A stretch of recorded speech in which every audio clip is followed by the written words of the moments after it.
you have an umbrella organisation, the IOC, who are trying to push diversity. Who are really trying to push diversity. But at times you have to ask yourself, I mean, is it are they doing it because they think it's the right thing to do, or are they really doing it, as in, are they implementing rules, regulations? Women's rights aren't necessarily being adhered to in that country, and so for them to have 2 women is maybe a big progress to where they were maybe 4 years earlier. So it's definitely a step in the right direction. Do I think it's enough? No, not at all. Do I think they're doing it off their own back? I don't think so. I think it's down to pressure. Do I think the IOC are applying enough pressure on countries? No, I wouldn't say so. So in Syria,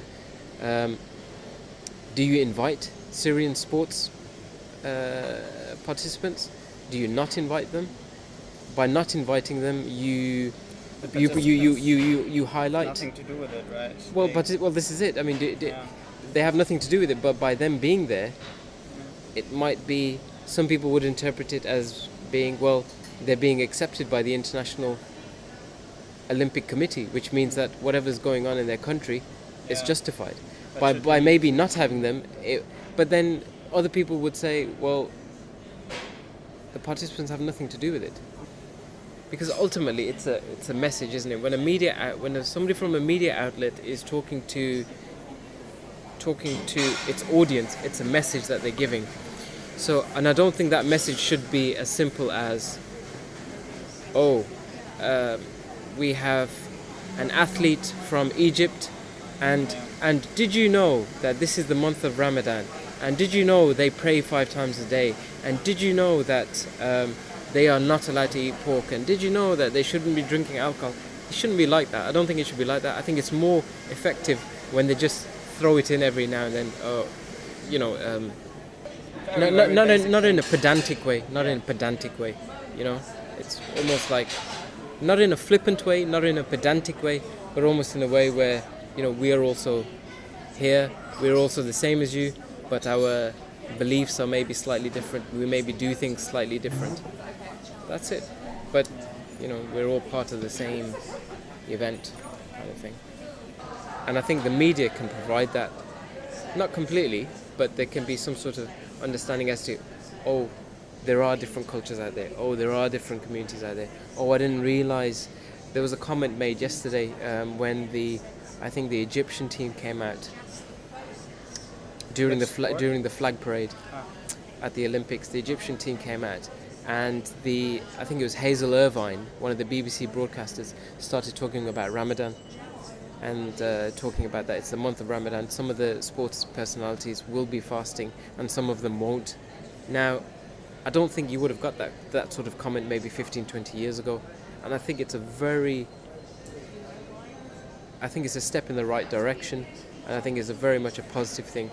And I think many people would have, just by those few words, many people would have thought, I didn't realize. So it's about understanding and gaining that knowledge to understand and appreciate a different community out there. And I think the Olympics, you'll never get a better chance than the Olympics. Yeah. And I think that the fact that the Olympics are in the UK is fantastic, because the UK, for all its faults, puts a tremendous emphasis on diversity and community cohesion and understanding communities, and I think the BBC, being the main broadcaster this time around for the Olympics, will hopefully do that. I think a huge focus, a huge emphasis needs to be on that, because we don't live in a world where it's us and them.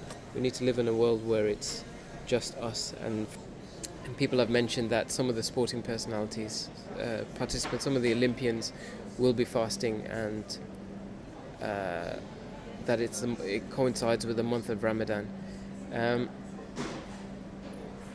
that's it. Whether it should be made such a big deal, I'm not too sure, because in terms of Ramadan, you can either. It very much depends on the individual. If you are a practicing Muslim, sticks close to the practices, then you will be fasting. But that doesn't necessarily mean that you have to fast. Now, if you're not, this is only if you're practicing. If you are practicing, and if you decide not to fast, then what the individual has to do is feed a certain amount of people in replacement. But if you're not a practicing Muslim, then you're not going to care. You're going to eat, drink, smoke, do whatever you like. You can still be a Muslim. You can be a Muslim and fast. You can still be a Muslim and decide not to fast, but feed the people in replacement. Or you can still be a Muslim and say, well, to hell with fasting. I don't care. I'm going to do whatever I want. You're still a Muslim. How would a professional? But it just means, but it just means that you're not a practicing Muslim. Yeah. Do you see what I mean? How would a professional athlete at the Olympics feed people in replacement? Oh, you just do it afterwards. It's you either pay money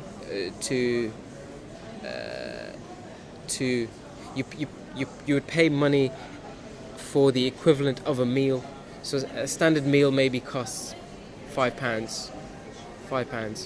You would then be, if you were a practicing Muslim, at the end of Ramadan, say, okay, well, I'm going to feed however many people, and I will pay £30, £40, whatever. I'm sure in the Olympic Village there'll be like faith rooms and various things where an individual can have a reflective moment, maybe say a few prayers or whatever. So I think having things like that is always a good idea. It doesn't necessarily mean that everybody else should therefore go quiet when an individual is there. Do you see what I mean? That's what I mean. It's having that option there, but not broadcasting it to the world and saying, hey guys, look at what we're doing. We've provided them with a room, and look how good we are. We're the IOC saying, do it, and we're all about diversity and blah blah blah blah blah. But are the IOC going to be there when they go back to Saudi Arabia, when they go back to Turkey, when they go back to USA, Texas, where it's not really the dumb thing. So I don't know what the solution is. With that one. You probably can't, because you'll have to be accepted by. You'd have to be accepted by your country, and if your country is conservative, then there's not a strong chance of that. You'd have to be accepted by commercially. Will the sponsors be less inclined to pay or give sponsorship to? It's money. So there's that financial bit of it as well. Yeah. So it's a bit of a tongue-in-cheek argument, but if you are that good at your sport, if you almost transcend the sport, then people will acknowledge you anyway. You'll be loved by everybody anyway. But the thing is, very, very few people in history get to that level. You only have a few, maybe Muhammad Ali, maybe. First, number one, he was so good at his sport. I mean, he was unbelievable at his sport. Secondly, because I think he had adversity, overcame those obstacles. The Vietnam War, he didn't go. He was asked to go and he didn't go, and as a result, he was put in prison for 2 years. The whole black movement was going on at the time, and he was a significant part in all of these momentous occasions in history. So I think because of all that, because he was so good at his sport, he's now recognized, I think widely recognized as the greatest sportsman ever. Better than Pelé, better than Maradona, Zidane, Mm. Roger Federer, everybody. He is recognized. So, at the greatest games, to see the greatest sportsman, even in the condition that he was in, I don't have a problem with it. You know, as long as he was happy to be there. Yeah. There's nobody who doesn't like Yeah. Muhammad Ali for what he was, or for what he is, and what he stands for. Michael Jordan. There's nobody who doesn't like Michael Jordan. That's true. But how often do these people come about?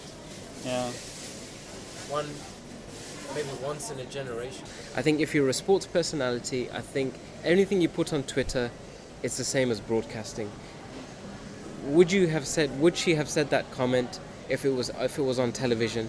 Would she have said that comment if she was being spoken to by a radio journalist? Would she have said it? Would she have made that comment if it was on the newspaper? Probably not.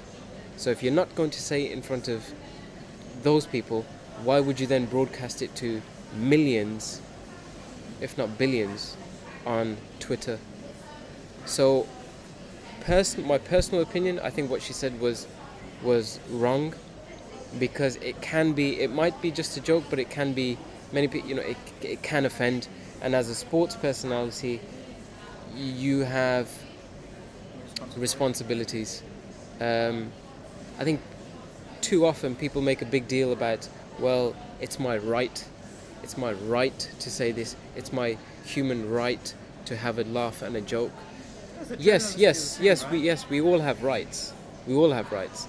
But what about our responsibilities? I'd like to think that our responsibilities should be first, and I think our rights come second. Individuals hard. So I think ultimately she paid the price, and I think it's right what they did, and I think other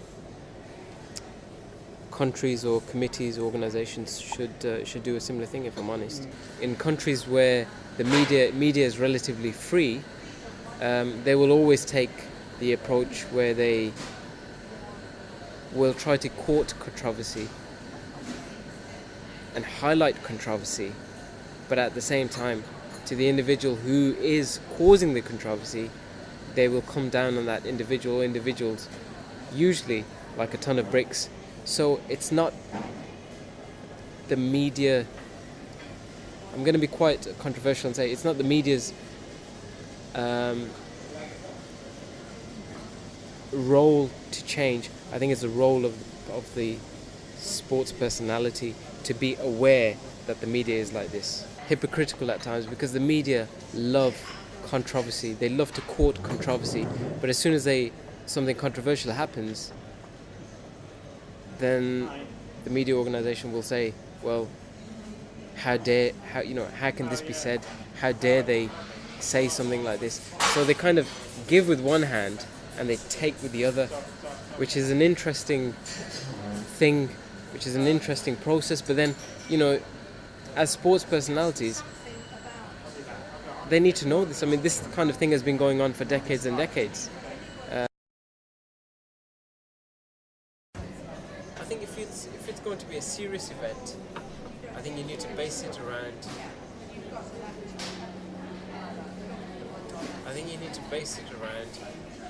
Geography.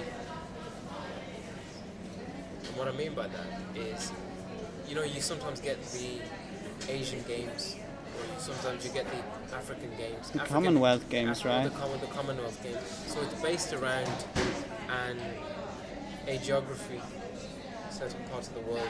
Yeah. The world will take place. But I think if you're going to have an event based purely around your sexual orientation, it's weird.